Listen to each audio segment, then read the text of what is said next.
বর্তমানে যে পরিবর্তনটা এসেছে এটা যেন প্রত্যেকটি নাগরিকের জীবনে স্বস্তি এনে দেয়, সম্মান এনে দেয়, মর্যাদা এনে দেয়। আমরা যেন দেশের ভিতরে এবং বাইরে নিজের পরিচয়টা স্বস্তির সাথে গৌরবের সাথে পেশ করতে পারি যে আমি একজন বাংলাদেশী। আল্লাহ তাআলা যেন এই তৌফিক দেন। আল্লাহর কাছে আরও দোয়া করি আগামীতে যারা দেশ পরিচালনার দায়িত্বে আসবেন তারা যেন আবার জালিমের ভূমিকায় অবতীর্ণ না হন, একই রাস্তা যেন তারা অনুসরণ না করেন। এখান থেকে আমাদের সকলের শিক্ষা নেওয়া উচিত যে মানুষের সাথে জুলুমের আচরণ করলে পরিণতি কি ভোগ করতে হয়, এখান থেকে সবার শিক্ষা নেওয়া উচিত। এই শিক্ষা শুধু আওয়ামী লীগ দেবে না, এটা জামাতকেও নিতে হবে, বিএনপিকেও নিতে হবে, যারাই মানুষের জন্য তাদের সবাইকে নিতে হবে, যাতে একই গর্তে বারবার জাতির পা না পড়ে। আমরা এখানকার চিকিৎসায় যারা নিয়োজিত আছেন মাননীয় পরিচালক সহ তাদের সকলকে, চিকিৎসক, নার্স, টেকনোলজিস্ট, টেকনোক্রেট, আয়া যারাই আছেন এখানে সবাইকে আমরা কৃতজ্ঞতা জানাচ্ছি, দোয়া করছি আল্লাহ তাআলা তাদের মর্যাদা যেন সমুন্নত করে দেন। আমরা প্রত্যেককে জিজ্ঞেস করেছি ওনাদের চিকিৎসায় আপনারা সন্তুষ্ট কিনা, তারা বলেছে আমরা 100% সন্তুষ্ট, আলহামদুলিল্লাহ। এটা বিশাল একটা দোয়ার ব্যাপার। আমরা ওনাদের জন্য দোয়া করি আল্লাহ তাআলা ওনাদের মেধা এবং যোগ্যতায় আরও বেশি বরকত দান করেন, যাতে তারা দীর্ঘদিন জাতির এই খেদমত তারা করতে পারেন, মর্যাদার সাথে করতে পারেন।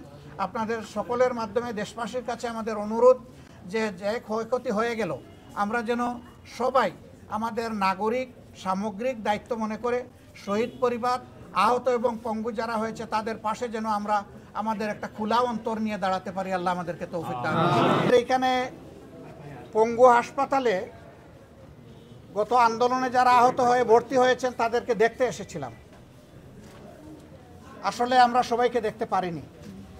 সবাইকে দেখতে গেলে এখানকার চিকিৎসা ব্যবস্থায় ব্যাঘাত সৃষ্টি হবে এই চিন্তা করে আমরা অল্প সংখ্যক আহত ভাইদেরকে দেখে এখানে বের হয়ে এসেছি। ঠিক আমার পাশে আপনারা একজনকে দেখতে পাচ্ছেন, তার হাড় দুটোই ভেঙে গেছে বুলেটের আঘাতে, মাংসগুলা তেথিয়ে গেছে। কত সময় লাগবে ভালো হতে আল্লাহই ভালো জানে।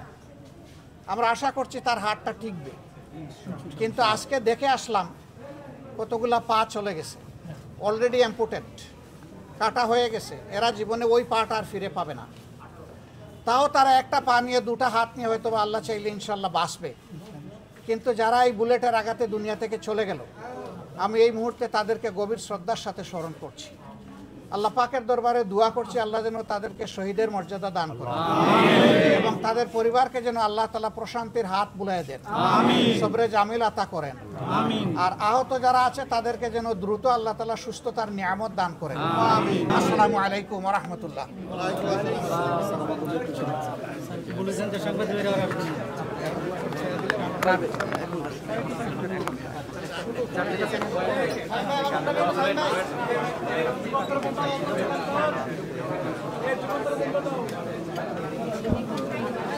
দর্শক, জামায়াতের আমির ডক্টর শফিকুর রহমান তিনি এতক্ষণ সাংবাদিকদের সাথে কথা বলছিলেন। এর আগে কিন্তু বৈষম্য বিরোধী ছাত্র আন্দোলনের শিক্ষার্থীদেরকে দেখেছেন এবং তাদেরকে নগদ অর্থ প্রদান করেছেন।